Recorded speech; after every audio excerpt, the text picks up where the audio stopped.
क्या आपने कभी सोचा है कि प्यार और नफरत इंसान को किस हद तक बदल सकती है? ये कहानी है एक आदमी और उसकी प्यारी काली बिल्ली की। ये कहानी है उस आदमी के सीधे प्यार के भयानक जुनून में बदलने की। ये सिर्फ एक बिल्ली और उसके मालिक की कहानी नहीं है।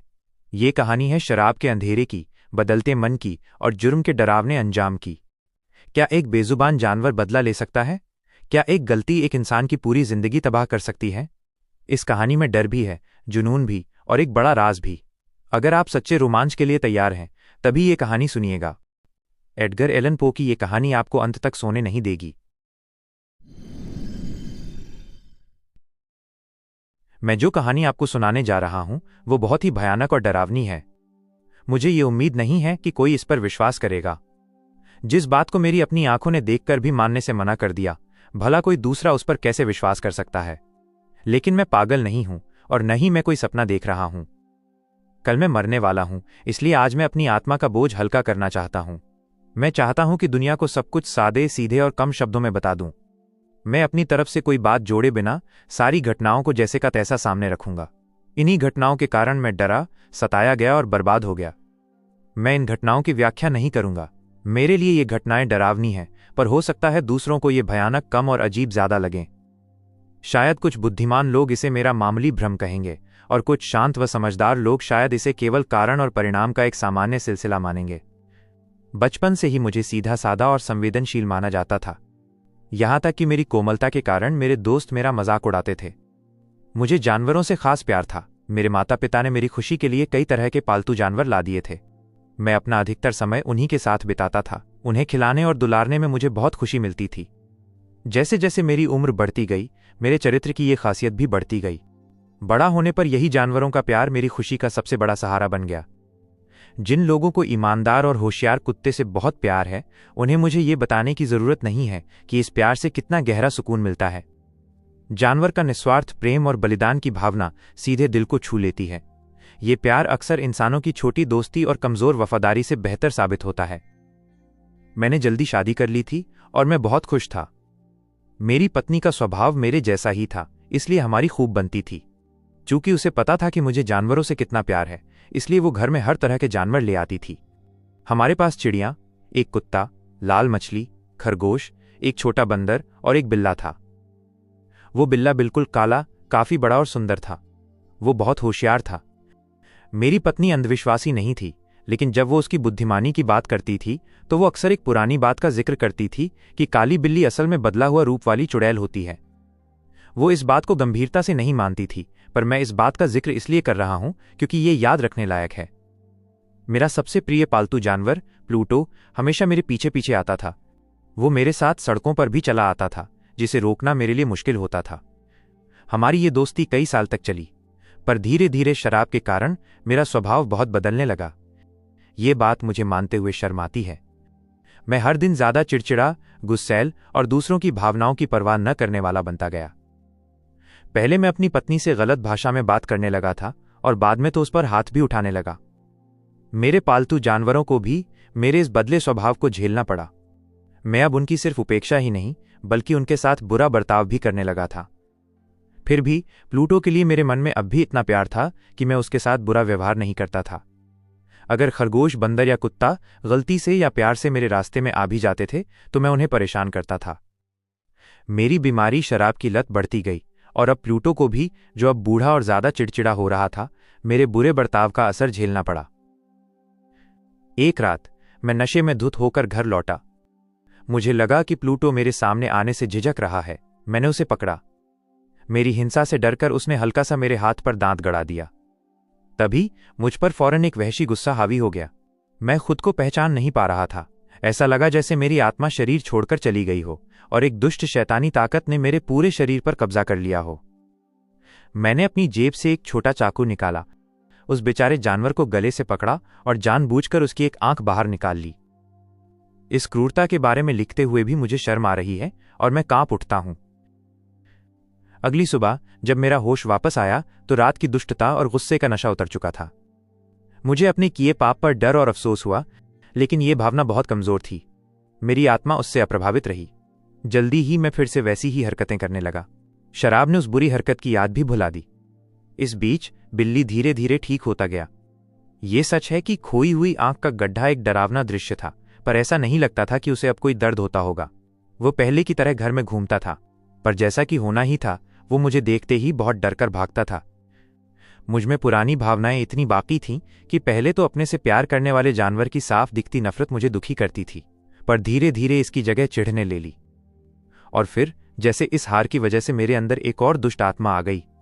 ज्ञान इस बात को नहीं मानता, पर मैं अपनी आत्मा की तरह इस बात पर भी विश्वास करता हूं कि हर इंसान के दिल में बुराई की भावना होती है। ये एक मूल भावना है जो इंसान के चरित्र को बनाती है।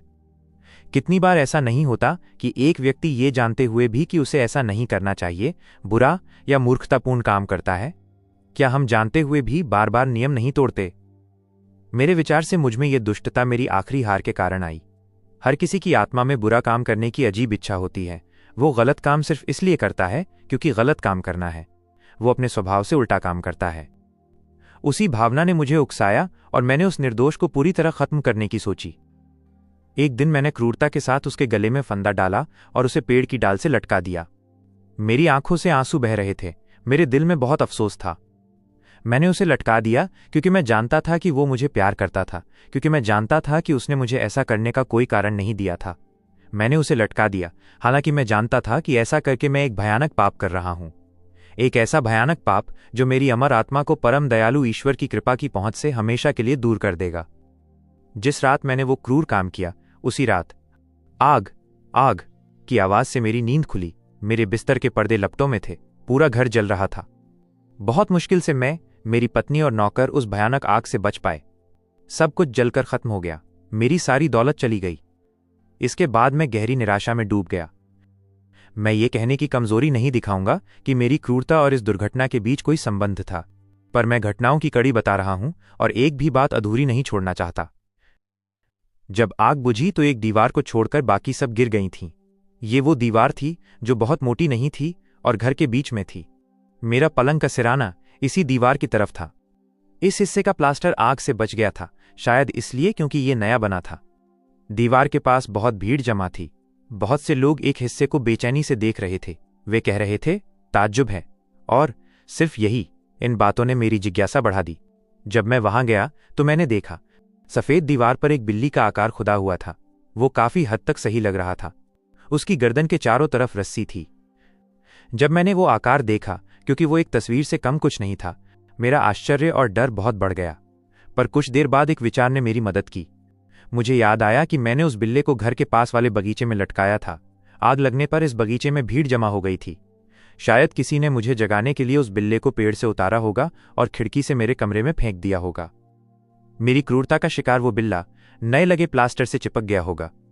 मुझे जो आकार दिखाई दे रहा था, वो शायद प्लास्टर के चूने, आग और बिल्ले के शरीर से निकले अमोनिया के कारण बन गया होगा। मेरा दिमाग तो ये बात मान गया, पर मेरी आत्मा इसे स्वीकार नहीं कर पाई। इन चौंका देने वाले तथ्यों ने मेरी कल्पना पर गहरा असर डाला।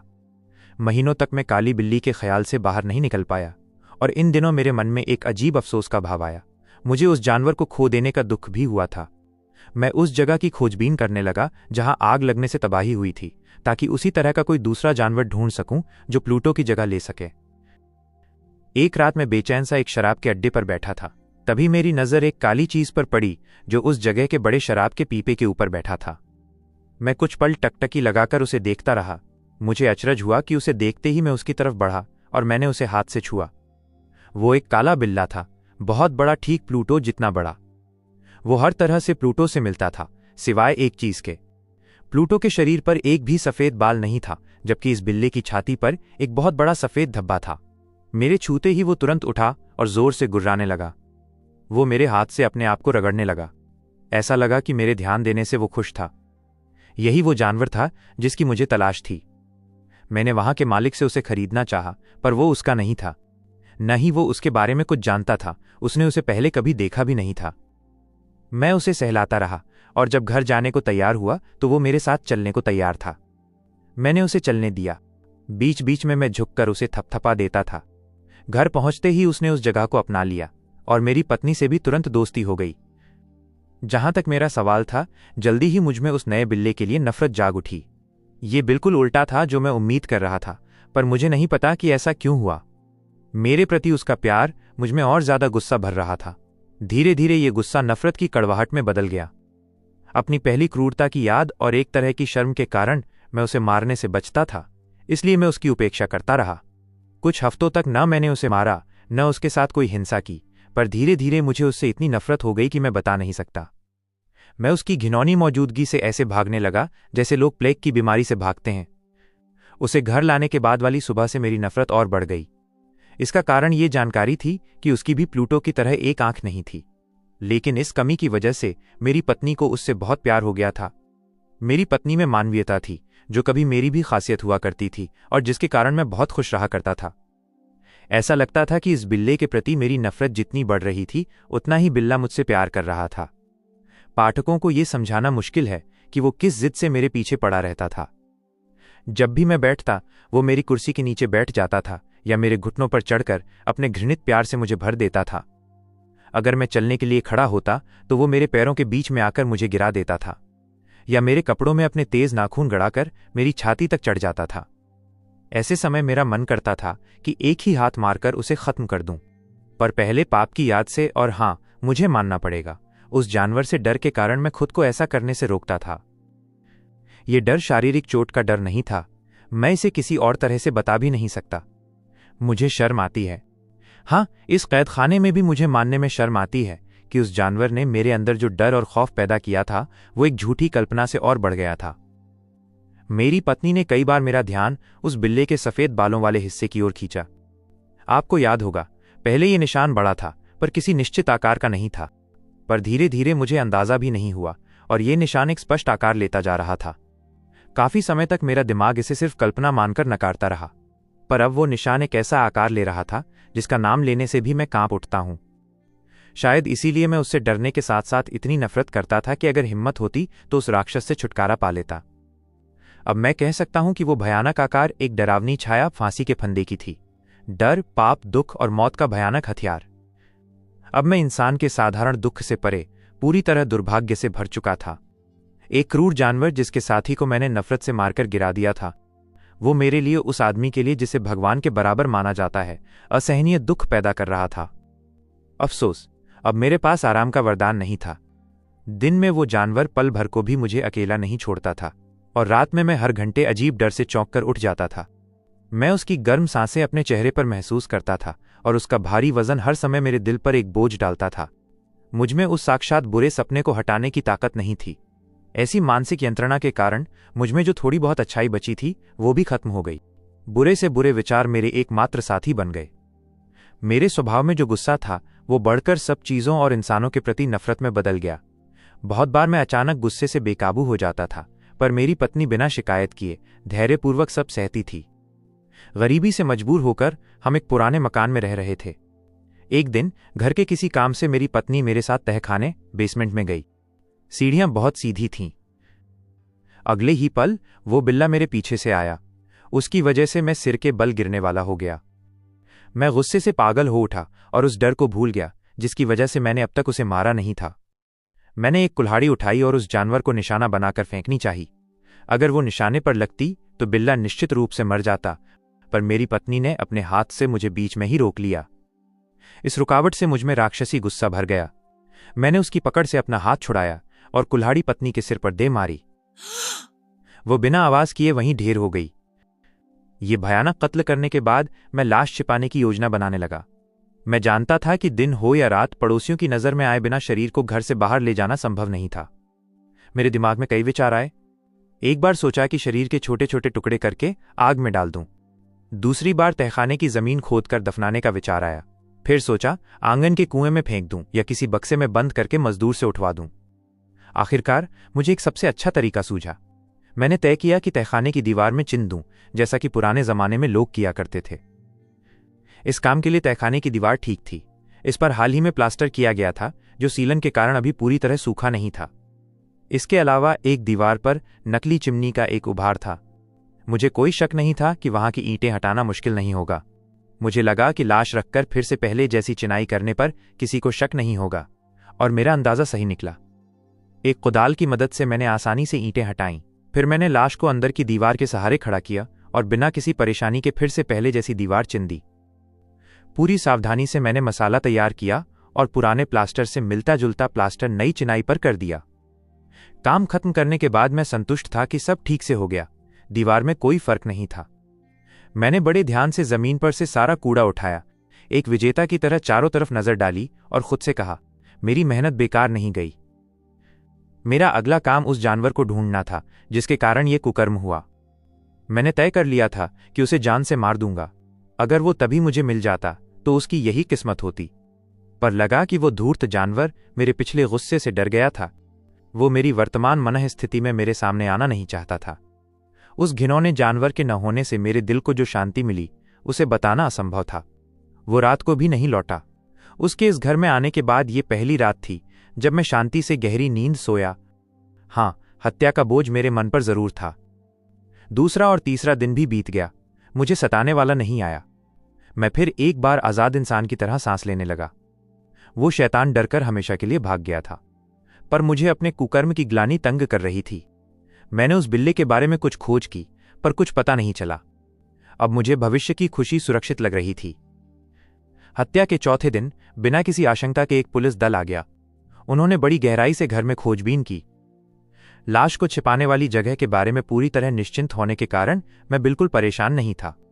अफसरों ने खोज के समय मुझे अपने साथ रहने को कहा। उन्होंने कोई कोना बिना देखे नहीं छोड़ा। आखिर वे तीसरी या चौथी बार तहखाने में गए। मैं बिल्कुल नहीं घबराया। मेरा दिल सहज रूप से धड़कता रहा, जैसे मैं बिल्कुल निर्दोष और भोला था। मैं तहखाने के एक सिरे से दूसरे तक गया। मैंने बाहें छाती पर मोड़ रखी थीं और आराम से टहल रहा था। पुलिस वाले पूरी तरह संतुष्ट होकर लौटने को तैयार हुए। मेरे दिल की खुशी समा नहीं रही थी। मैं जीत का एक शब्द कहने को बेचैन था और साथ ही उन्हें अपने निर्दोष होने की पूरी तसल्ली करवा देना चाहता था। पुलिस दल सीढ़ी पर चढ़ने लगा। आखिर मैंने कह ही दिया, आप लोगों का शक दूर होने से मैं बहुत खुश हूं। मैं आप सबके अच्छे स्वास्थ्य की कामना करता हूं। देखिए, ये घर कितना अच्छा बना है। मैं सहज दिखने के चक्कर में क्या कहूं समझ नहीं पा रहा था। ये दीवारें, आप जा रहे हैं, ये दीवारें बड़ी मजबूत बनी हैं। और अपनी बहादुरी दिखाते हुए मैंने अपने हाथ की छड़ी दीवार के उस हिस्से पर जोर जोर से मारी जिसके पीछे मेरे दिल की रानी मेरी पत्नी की लाश थी।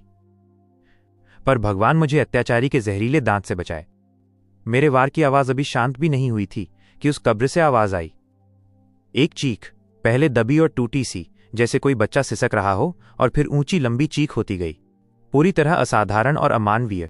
एक गुर्राहट, एक ऐसी चीख जिसमें डर और जीत का भाव था, जो नरक से आ रही थी और किसी अभिशप्त दर्द से भरे गले से निकल रही थी। मेरे विचारों के बारे में बात करना बेवकूफ़ी है।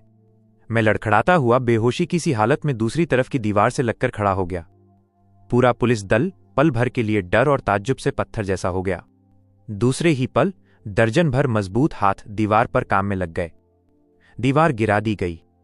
देखने वालों के सामने बुरी तरह सड़ी, खून जमी लाश सीधी खड़ी थी और लाल मुंह लिए आग से भरी एक आंख वाला वो जानवर उसके सिर पर बैठा था।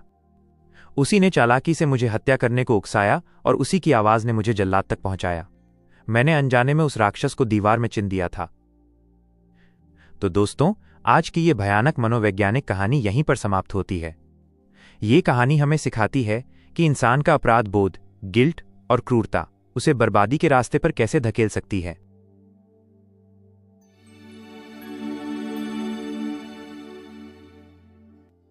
मैजिक मंत्रा पर ऐसी ही और रोमांचक कहानियों के लिए बने रहिए। धन्यवाद।